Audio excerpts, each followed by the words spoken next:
Tahukah kamu bahwa menurut WHO, tenggelam merupakan penyebab kematian ketiga tidak sengaja terbesar di dunia?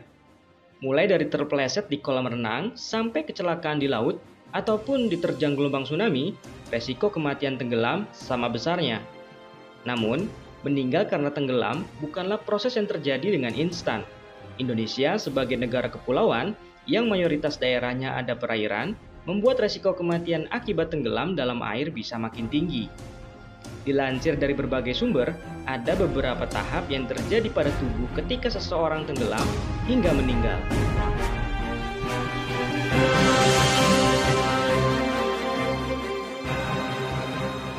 Begitu kamu masuk ke dalam air tanpa persiapan, otak segera merespon bahwa kamu dalam keadaan berbahaya dan memungkinkanmu untuk merasa takut serta panik. Tidak seperti di dalam film yang memperlihatkan korban teriak begitu tenggelam. Kemungkinan kamu bersuara, apalagi berteriak secara spontan, justru sangat kecil. Sebagai gantinya, kamu secara refleks akan berusaha untuk mencari posisi vertikal dengan kepala mendongak.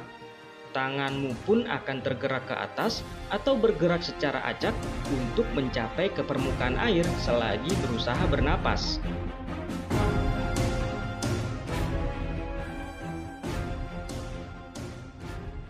Di saat kamu belum juga terselamatkan, kamu pun akan memasuki fase ini. Air akan masuk ke dalam mulut dan menyebabkan epiglotis atau katup napas tertutup sebagai bentuk proteksi. Namun di sisi lain, akibat yang ditimbulkan justru membuatmu jadi sulit bernapas dan semakin susah untuk berteriak meminta bantuan. Asupan oksigen yang kurang pun pada akhirnya menjadikanmu hilang kesadaran.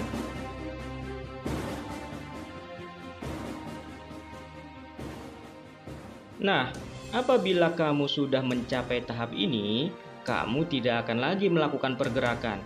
Dalam keadaan pernapasan yang terhenti, tubuhmu akan mulai tenggelam ke dasar perairan. Cepat atau lambatnya proses tenggelam ini pun dipengaruhi oleh beberapa faktor, seperti berat badan, massa otot, dan jumlah udara yang masih ada di dalam paru-paru kamu.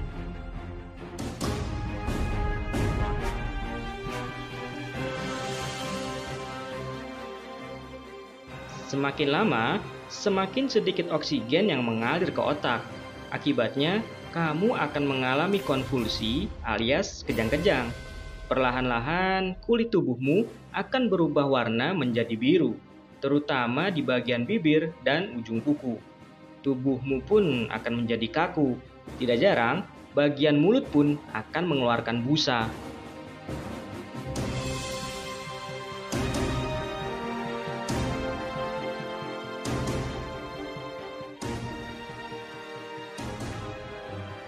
Dan inilah puncak dari serangkaian proses yang terjadi pada tubuh ketika kamu tenggelam dan tidak terselamatkan. Begitu oksigen tidak lagi disuplai ke tubuh dan otak, maka metabolisme dan proses tubuh lainnya pun tidak akan lagi berfungsi. Jantung pun tidak dapat menjalankan fungsi sebagaimana mestinya, baik menerima maupun mengirimkan oksigen. Karena itu, korban meninggal akibat tenggelam pun pada akhirnya akan meninggal karena serangan jantung ini.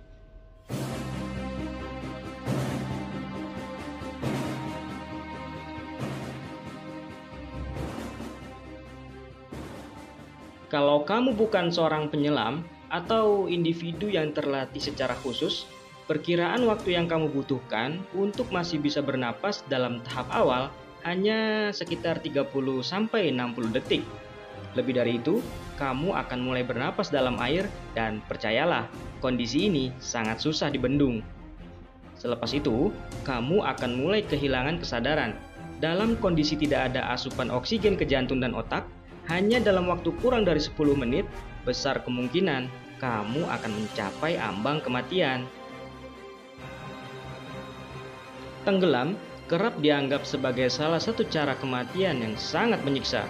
Karena itu, mengingat Indonesia adalah negara dengan kawasan perairan yang sangat luas dan resiko bencana alam banjir, gelombang pasang, serta tsunami yang cukup tinggi, ada baiknya nih, kamu membekali diri dengan kemampuan berenang, di samping untuk menjaga kebugaran dan tentunya membentuk tubuh.